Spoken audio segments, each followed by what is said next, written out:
Kita pergi dah sejik. Kita pergi sok modah. Orang lek dah ha. Cuma widuk sahwa tiklah. Ya pergi dah di sijik tapi nu kalau orang dak komak dak naik. Dia duk main kok koloh. Duk belakang. Aci boleh nak bayar le koloh, aci boleh. Mana boleh nak bayar le koloh. Mari awal-awal sikit duk sah tamu.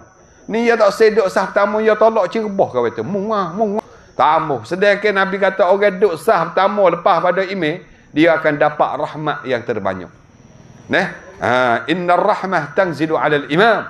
Rahmat dari Allah banyak turun atas orang jadi tok imam. Kama dia orang belakang tok imam, kama dia orang sebelah kanan tok imam. Kama dia Nabi kata sah yang kedua, sah yang ketiga, summal awwal fal awwal. Kama dia Nabi kata orang belakang-belakang kau kurang.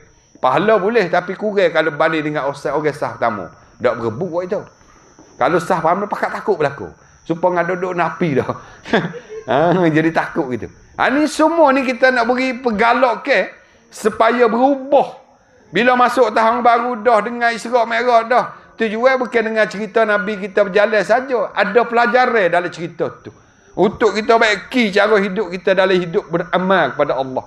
Menuju kita ke negeri akhirat. Bukan sekadar hidup nak cari makan, cari rezeki, motong kerja boleh duit klik makan tidur. Esok pergi cari pula. Bukan sekadar tu.